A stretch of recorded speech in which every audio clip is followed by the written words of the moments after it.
Think back to the early 2020s. Back then, most people had never even heard of Port Guaymas. And to be honest, why would they need to? For decades, it seemed too minor to matter. But then COVID hit and the entire global system broke down. Borders closed, factories slowed, and shipping routes became super chaotic. Ports everywhere were full of stranded ships. And remember the 6-day Suez Canal blockage in 2021? That crisis made things even worse. But right there, in the midst of the chaos, Mexico realized something. What if the long-overlooked Port of Guaymas could help the situation, even just a bit? It was a bold idea, but little did they know that it would completely change the way shipping in that region worked. Let's start at the beginning. For many years, Mexico's ports have propelled trade. Manzanillo and Lázaro Cárdenas were the real stars of the show. They moved thousands of containers every single day, handling massive ships and connecting Mexico directly to Asia, the United States, and even to Europe. But at the same time, something interesting was happening. Not every port could keep up with how fast the demand was rising. In fact, some ports were already showing signs of strain. Ship delays became longer, costs rose too, and while those big ports struggled to stay ahead, smaller ones like Guaymas remained in the shadows. Soon, people started asking new questions. Could Mexico really rely on just a few giant ports forever? What would happen if something went wrong with a major port? And most importantly, were there other options that could be developed as well? That's exactly where Guaymas comes into the picture. Now, this port definitely wasn't new, nor was it particularly special. It's been on the Gulf of California for ages, quietly serving Sonora by moving minerals, seafood, and bulk goods. Yet it was overlooked for years. Sure, it handled a bit of cargo, but it wasn't actually seen as a major player in container shipping or international logistics. Then came the pandemic. All of a sudden, supply chains everywhere were disrupted. Ships piled up at Los Angeles and Long Beach. Containers sat for weeks in some ports, while some other major ports slowed as well. The global system was cracking under the pressure of a pandemic that caused the world to halt, so businesses were left scrambling for alternatives. Soon enough, the general perspective on Guaymas changed. It wasn't just a small regional port anymore. Rather, it looked like an untapped opportunity with enormous potential. Mexico, Arizona, and the industries depending on them realized that Guaymas could possibly play a new role in reshaping trade routes. So the story of Guaymas started with a shift in perspective, one that soon sparked the biggest transformation the port had ever seen. But wait, what's the real reason behind choosing Guaymas? And more importantly, why wasn't it used much before? Well, our answer lies in history. To be fair, Port Guaymas was never designed to be a major container hub. From the very beginning, it dealt with just a few types of cargo. Things like minerals, sulfuric acid, and industrial products were its mainstays. That focus made sense for Sonora's economy back then. However, it also meant the port didn't have the flexibility it needed to function in global trade. Additionally, the infrastructure was falling behind. By the early 2000s, Port Guaymas was already struggling with outdated facilities because it wasn't a major container hub. Its equipment was limited, too. Plus, its layout made it more difficult to handle larger and more modern ships. Meanwhile, Mexico's bigger Pacific ports were rapidly expanding, so Guaymas was functional, but it was still very limited. And that limitation mattered a whole lot. Container carriers, which are the backbone of global trade, need space and scale. They need specialized cranes. They also need wide yards for stacking thousands of boxes. Guaymas didn't have those things. It could welcome a few ships, yes, but it couldn't host the constant flow of massive vessels moving between Asia, North America, and beyond. Because of this, shipping companies looked at other ports. They sent their cargo to Manzanillo and Lázaro Cárdenas. They even sailed to Long Beach and Los Angeles despite heavy congestion, so Guaymas was used mostly as a local port. Now, during the pandemic, Mexico's government realized that using only a handful of massive ports was too risky. When those ports got jammed, the whole system suffered. That realization finally opened the door for Guaymas. But even then, another issue remained. Who would take the lead in fixing the port? A lot of groups were involved in the revival of the Port of Guaymas, but there were three that played the biggest roles. They included the Navy, the government, and even a private company. First, the Mexican Navy stepped in through SEMAR and Asipona Guaymas. After 2021, Mexico gave port operations and customs oversight to the Navy. This change brought tighter control. It also brought stronger security and a push for modernization. Furthermore, the government of Sonora joined the effort. Governor Alfonso Durazo, through the state's Economic Development Council, known as CODESO, made Guaymas a clear priority. The state wanted a direct trade lifeline to Arizona. That meant investing political capital and financial resources into reviving the port. Moreover, the private sector became involved. One of the most notable examples came from Ford. The automaker began using Port Guaymas to export vehicles. This move showed that the port had potential to be more than just a bulk terminal. Soon, other industries started showing interest as well. Together, these three forces were determined to create something spectacular. Regardless, the port still had to deal with major challenges. Dredging was needed, new warehouses were needed too, and let's not forget about better access. Basically, the work on the port would definitely not be quick. However, for the first time in decades, people were truly serious about turning Guaymas into something bigger. Now that Guaymas was finally getting attention, there was an issue. How do you take an old port and turn it into a modern gateway? Let's get into that. The very first task was dredging, and yes, that literally meant removing tons of sand and sediment from the harbor. Why?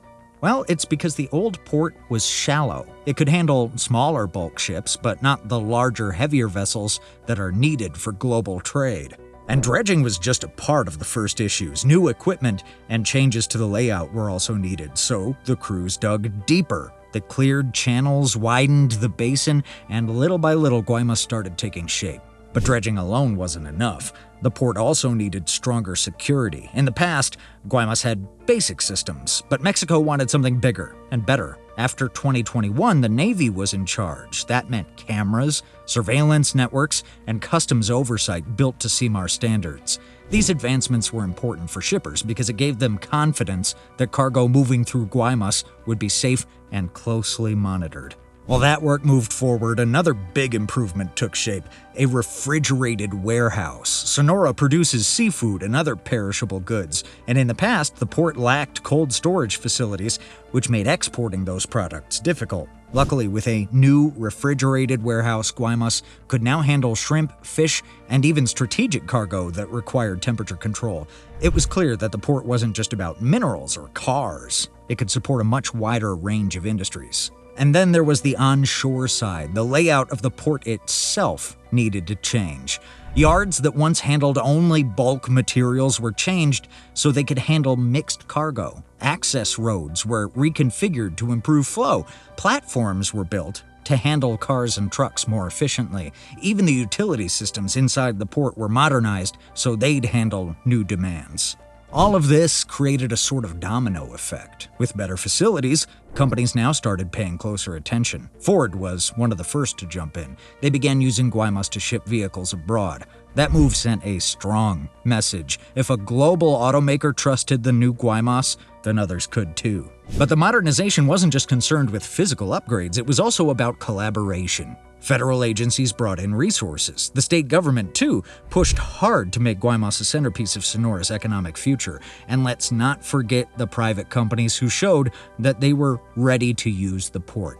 Well, as long as it worked for their supply chains. By the time the main projects were unveiled, Guaymas was transformed. Yeah, it still wasn't as large as Mexico's giant ports, and frankly, no one expected it to be.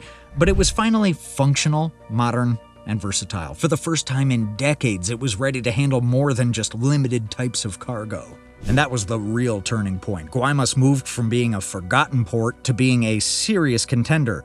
The next step would be connecting it better to the outside world. That meant tackling an old problem that had held it back for years, and that was the railway. Now that the port itself was being modernized, the next thing was finding a way to move the cargo inland. After all, ships could dock and unload in Guaymas, but what happened next? Goods still needed to reach Arizona and the rest of North America, and this is where the railway problem became impossible to ignore. For years, the rail line connecting Guaymas to Nogales was a weak link. The tracks existed, but they were outdated. They were not designed for the heavy traffic that a modernized port would generate. The layout was also awkward. Trains had to crawl through curves and bottlenecks that wasted time, so even if Guaymas could handle more ships, the rail link threatened to hold everything back. By this point, Mexico had two clear paths. It could leave the port as it was and accept the limits, or it could choose to invest in a major overhaul. Step by step, the second path began to make more sense. After all, Guaymas was now being viewed as a strategic gateway. Because of that, the upgrade no longer seemed optional. Instead, it felt like the only path forward. So the work began. Day by day, crews started modernizing the line. They improved the tracks and tackled the alignment issues near Nogales. They worked on the infrastructure as well. By March 2025, Sonora confirmed that key parts of the overhaul were nearly ready. Step by step, progress was clear, and now the full project is set to finish by December 2025. With that, Guaymas finally has a stronger and smoother rail link to the United States, and this rail connection matters more than most people realize. Why? Arizona is right across the border, and with a stronger rail line, the route becomes simple. Goods can leave Guaymas and head north to Nogales. From there, they link directly to the Union Pacific main line. Once on that track, cargo can roll into Tucson, continue on to Phoenix, and even spread farther into the wider U.S. network. In other words, the rail fix transformed Guaymas from a local port into a real international option. Of course, while these infrastructure victories unfolded, another conversation was happening. Some people were a bit worried about all the work being done on Port Guaymas. Would modernization harm the environment? Would it add risks to fisheries and coastal habitats? Fortunately, the government brought a bit of good news. They framed the project within Sonora's broader sustainable energy plan. Some officials even spoke about a green port vision. They stressed renewable energy investments and cleaner operations. Yet, many weren't satisfied with that. They worried about how much growth the ecosystem could handle realistically. So, while the upgrades continued, the environmental debate stayed alive. So the truth is this. Guaymas is no longer the neglected port it once was, but it is also not completely done. On one hand, major phases were celebrated with ceremonies. In September 2023, 4 modernization projects were unveiled. Then, in August 2024, another 7 projects were inaugurated. On the other hand, the full program is still ongoing. More dredging is planned, more access improvements are in the pipeline, and the rail corridor, though improved, is part of a long-term vision. A lot of stuff has been done, and Guaymas sure is making use of their new capacity. In mid-2024, Ford made a new move. Instead of hauling its vehicles across Mexico by truck, the company tried Guaymas. From there, it started shipping cars directly to Chile. This showed the port could handle more than just local cargo. The results spoke for themselves. Costs dropped by a lot, and shipping times became faster too. But most importantly, the experiment proved that Guaymas can work as a real logistics hub. This single move opened the eyes of other companies. It made them much more receptive to the idea of using Port Guaymas. After all, if a major automobile manufacturer like Ford could trust them, then it was definitely worth trying. Additionally, Arizona benefits from this development too. Naturally so, because Guaymas isn't far from the U.S. border. For Tucson and Phoenix, the idea of having a nearby Pacific outlet is huge. Instead of relying only on California's crowded ports, Arizona businesses can now look south to Sonora. Think about what this means in practice. Electronics made in Asia can arrive in Guaymas and reach Arizona much faster. Well, it's still a probability, so we'll have to wait until the port scales up. Also, Arizona's agriculture could find easier export routes. Plus, distributors in Tucson could cut costs by avoiding the long detour through California. Every step saves time, and every mile reduces fuel costs and stress. And in logistics, time and cost are everything. But the benefits don't stop there. For Mexico, Guaymas is more than just trade with Arizona. It's also about strengthening ties across the entire border region. The port supports nearshoring strategies, where companies bring production closer to the U.S. market. It gives Mexican industries, especially in Sonora, a new advantage. Seafood producers can export in better condition thanks to the new cold storage. Auto manufacturers can rely on more efficient routes, and local businesses can connect to international trade more easily than before. At the same time, Sonora is linking the port to its broader energy and sustainability vision. The Plan Sonora de Energía Sostenible emphasizes renewable power, cleaner industry, and a greener approach to growth. Authorities even talk about turning Guaymas into Mexico's first green port. If that vision becomes real, then Guaymas could combine efficiency with responsibility. Such a thing would make it stand out even more globally. Basically, making the port more modern doesn't just save money, it reshapes trade patterns. It helps Arizona companies, it even strengthens Mexico's economy, and it ties Sonora's future to a mix of innovation and sustainability. In other words, Guaymas is no longer just a small, forgotten port. It's now a key link in a much bigger story of growth, connection, and opportunity. But the Guaymas story isn't just about one state or one company. It actually connects to a much larger trend shaping North America right now: nearshoring. In the early 2020s, more U.S. companies have been shifting production from Asia to Mexico in order to be closer to their main markets. Factories in Sonora, Chihuahua, and Nuevo León are booming with new investment. All of that production needs ports and corridors to move goods north, and Guaymas is being positioned as one of those outlets. It also has a unique advantage compared to Mexico's bigger Pacific ports. Manzanillo and Lázaro Cárdenas are incredibly busy with cargo bound for central Mexico and the U.S. Midwest. Guaymas, however, sits right across from Arizona and is directly linked to the Union Pacific network. That means it can serve the growing Arizona-Texas corridor and, at the same time, ship products south to Chile, Peru, and other Latin American markets. For companies planning integrated supply chains across the Americas, that makes Guaymas an increasingly strategic option. Mexico's federal government also sees Guaymas as part of a bigger modernization map. The Secretariat of the Navy, SEMAR, has taken over operations at multiple ports to increase efficiency and security, and Guaymas is one of the showcase projects. The logic is simple. If a medium-sized port can be revived successfully, it sets a model for similar upgrades in places like Topolobampo or Mazatlan. This is why international shipping companies and logistics planners are paying close attention. If Guaymas proves itself reliable over the next few years, it could reshape how trade flows into the American Southwest.